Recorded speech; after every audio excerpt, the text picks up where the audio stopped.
Hello, my name is Monica Higgins, and I am a Title I Part A as well as a Title I Part D program consultant for the Kentucky Department of Education.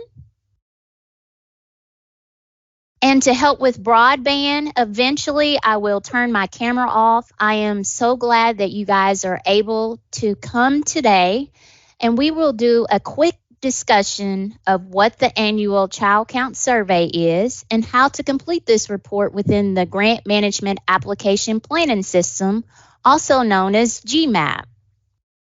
And by the end of the day, my goal and hope is that each one of you will be able to navigate GMAP successfully to complete your child count report. So let's get started.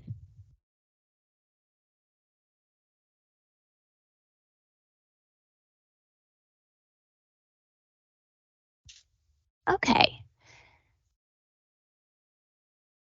The purpose. The purpose of the annual child count is to provide the U.S. Department of Education with the data required by Title I Part A as well as Title I Part D for the Elementary and Secondary Education Act, as amended by Every Student Succeed Act, ESEA.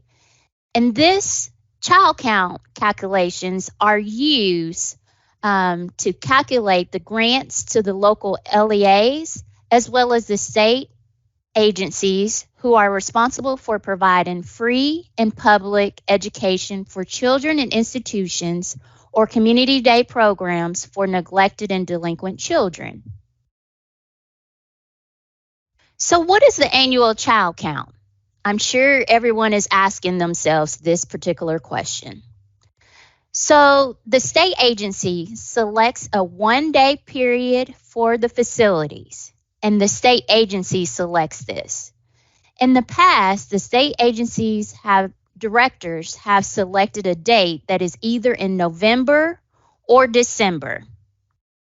And so, for example, Lachina and Shannon will come together and select a date. And we have had communication, and they have selected the date of Thursday, November 30th, 2023 for this year. And that date was selected by the DJJ state agency directors. DOC has not selected a particular date yet, but according to the Title I Part D statute, all youth are to be counted on this one particular day during the calendar year, other than the weekend or holiday. And each institution must use the same day. So for example, if you are a part of DJJ and you have an institution in collaboration with DJJ, your date for completing the November child count is November 30th. And DOC will have their own particular date as well, and it has not been determined. Are there any questions regarding the one-day count before I move on? And Wes, feel free to stop me. Sure. I'm not seeing any questions in the chat window. And folks, I know y'all are probably somewhat familiar with Microsoft Teams, but there's a chat icon there at the top of there's a black ribbon at the top. Feel free to enter messages or questions in there at any point in time, and I'll be monitoring for that. But no, looks like there's no questions yet, Monica. Okay. All right. So we're going to get right into the presentation today. All right. So this is the test site. And for today, we are going to use the test site to walk you through on how to complete your annual child count. And so the first thing you want to do is you want to just log into the GMAP system. And for today, I'm going to pretend like I'm Anthony Young from Warren County. I don't think Anthony would mind me using him as an example. And so when you first log into GMAP, this is what you're going to see. You're going to see the Grant Management Application and Planning System home. And then you're going to click on your organizational name. And so for today, the example we are using is Warren County Day Treatment. And under funding applications, you want to make sure that the date has 2024 for all active applications. And so it will tell you on the left-hand side what you need to complete.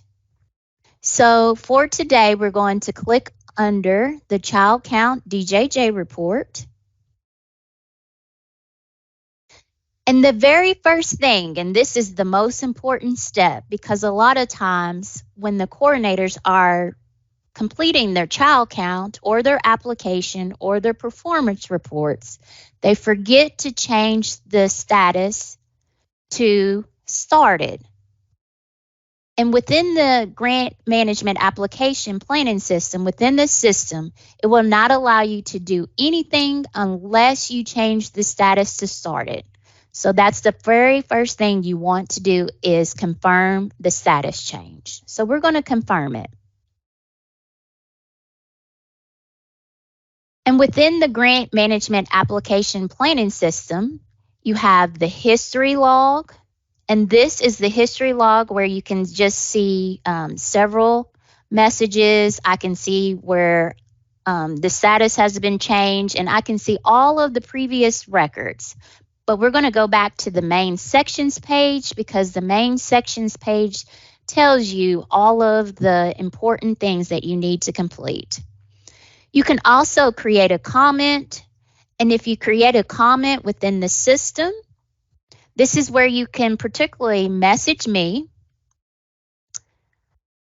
And if you were to message me, you will just send me an email through the GMAP system. And we're going to go again back to the main sections page. Now, I'm going to get right into completing the actual child count DJJ report. So for this report, the first thing you want to do is you want to click on the basis for eligibility section. And you want to make sure to select the box. And by selecting and clicking this box, you are just adhering to all of the 3 requirements based on the Title I Part D statute. And we're going to use the blue buttons, the Save and Go To buttons.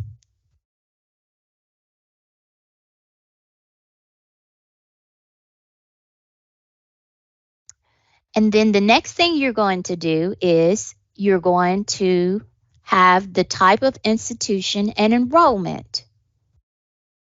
So you're going to select the type of institution. Either you have an institution for neglected children. This is a public or private residential facility other than a foster home that is operated under the care who have been committed or to an institution voluntarily placed in an institution due to abandonment, neglect, or death of their parents to meet the definition of being neglected. Also, you can also select a delinquent institution for delinquent. This requirement is a public or private residential facility for the care of children who have been adjudicated to be delinquent or in need of supervision. And then lastly, you can also select if you are a community day program. And this is a regular program of instruction provided by the state agency at a community day school operated specifically for neglected or delinquent children and youth. And then you're just going to use the drop down button to select what type of institution you may have. So just given this example, I'm just going to select delinquent. But a lot of times for DJJ, the selection is either going to be delinquent or community day program.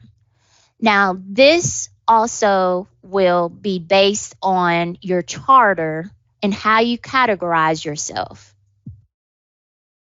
But we're going to move right along to the next section. And we're getting right into the enrollment section. So for enrollment, you want to enter the number of children under 21 through age 20 years of age enrolled in a regular program of instruction on the date in the calendar year specified by the state agency. Now, keep in mind that the state agencies for DJJ this year have selected Thursday, November 30th. So this report should not be completed until after November 30th. In order to be counted as enrolled, a child must be enrolled in a state-funded regular program of instruction for at least 20 hours per week.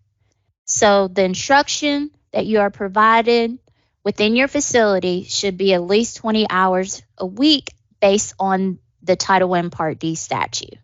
So just to start this report, we're going to use the enrollment. And so, for example, on November 30th, I had 16 students enrolled on that day. And then we're going to multiply it by the number of days per year that the program operates. And then this is where we're going to use our calendar example, if it will come up.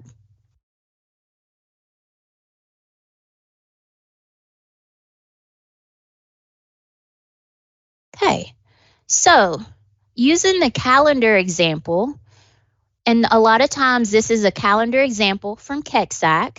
So you're going to make sure that you're using the current year school district calendar for 2023, 2024. And within this calendar, it has instructional days, extended days, and non-instructional days, vocational days, and the total days. It is very important to use this structure for uploading your district calendar because for this report, we're going to use the instructional days and the extended days. So looking at this report, under the calendar, for instructional, under the instructional column, you have 176. And then for the extended days, you have 37. Now, when you do the math and you calculate the 176, just adding the 176 plus the 34, that should leave you with a total of 210 days. Now we're going to go back to our report. Okay, so we're going to put right here 210 days. And a lot of times, just based on prior history, the number that the program operates normally is 210 days. Now, it could be slightly higher, but a lot of times for the DJJ programs, it mostly stays at 210 days. And then using this annual child count report, it's going to divide by the standard number of days, which is pre-populated using the formula. And so your number right here is pre-populated, and our total is 1867. And then you're going to upload that calendar where we just talked about, and it wants you to confirm. So make sure you confirm. All the data on this page will be saved. Do you want to continue? So you want to make sure to press confirm, because if you do not press confirm, then all of your data will be lost, and we don't want that to happen. Now, just using that DJJ facility upload district calendar that I just showed you prior, you want to go to and select the calendar. Monica, we have a question whenever you get to a stopping point. Okay, we can go ahead and I can answer that question. Okay, Mike Settles had a good question. He said that he's a new principal starting today, actually. Congrats on your first day, Mike. It's his first day at our day treatment.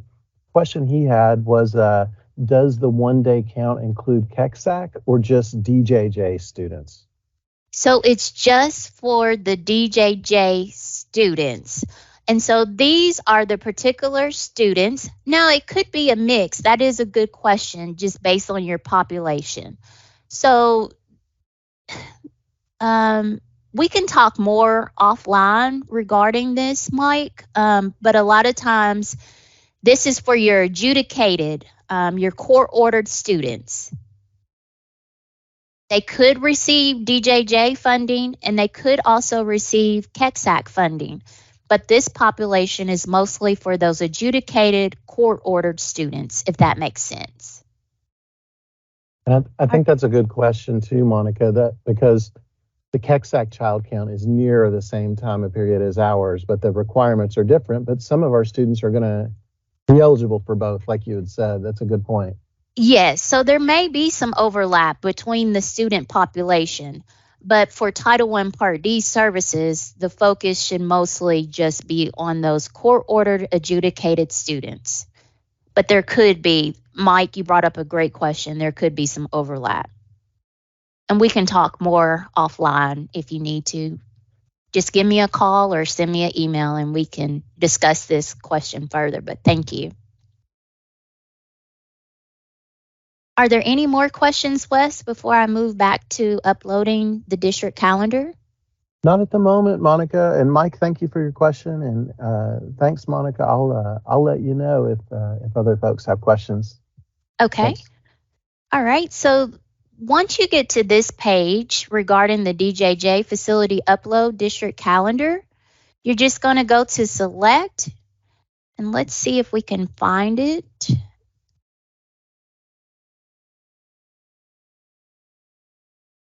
You're just going to upload the calendar.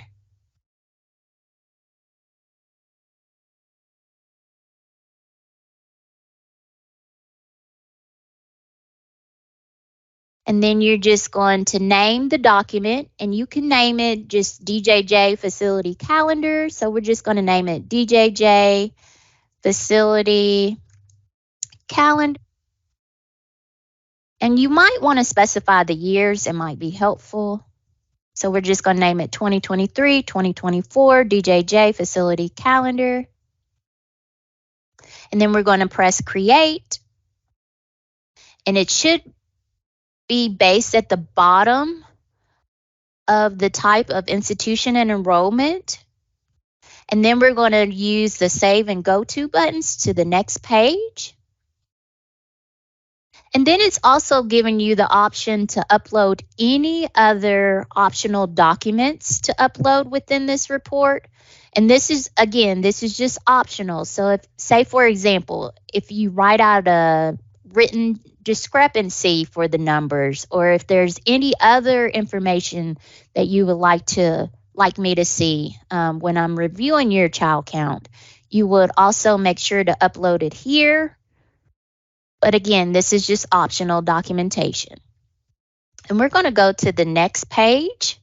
Now, the KDE checklist, this is not the checklist for you to complete. It's more like a rubric for me to complete when I am reviewing your annual child count survey.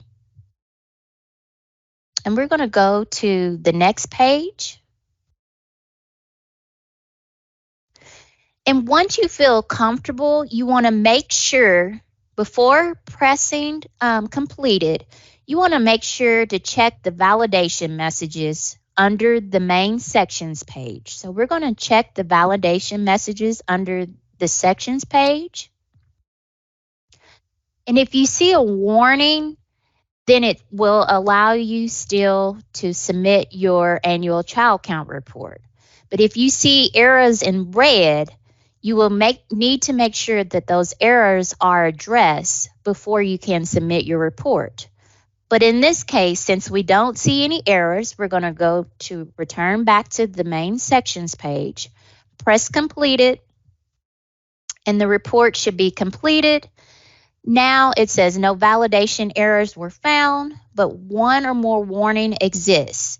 And it wants you to certify that you are the correct person completing this report. It is also important that you certify this information because the annual child count number generates your funding, and we report these particular numbers to the U.S. Department of Education. That's why it is so important that the information that we receive from you is verified and accurate and is submitted correctly to the U.S. Department of Education. So we're just going to certify by checking the box, press confirm, and then the next step will be for Lachina and Shannon at their level to review your report before it is submitted over to me at the KDE level. Are there any questions?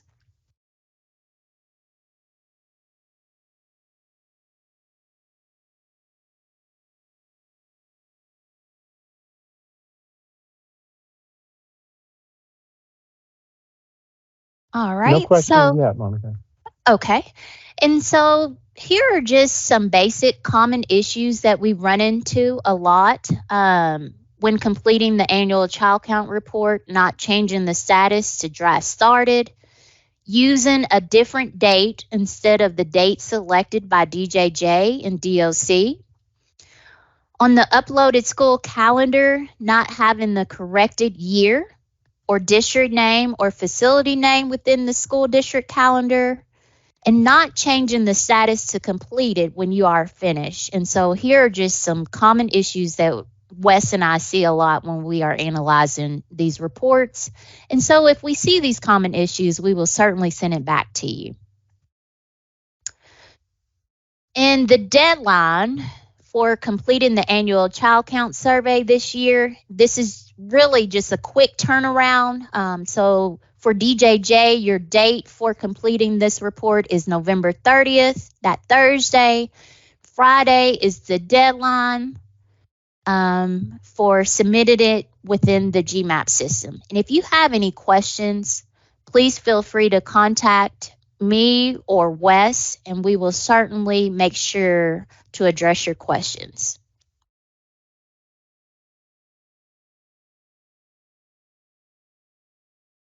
Lashina just said thanks for pointing those out. That those are some common issues that Lashina sees at the DJJ state agency side as well. Monica, don't see any other questions coming through at the moment. Okay. All right. Well, I will just make sure to hang around for a little bit, but I want to say thank you all so much for taking time to join us today for this refresher to discuss the annual child count. And if you have questions, please feel free to contact me or reach out. Thank you, guys.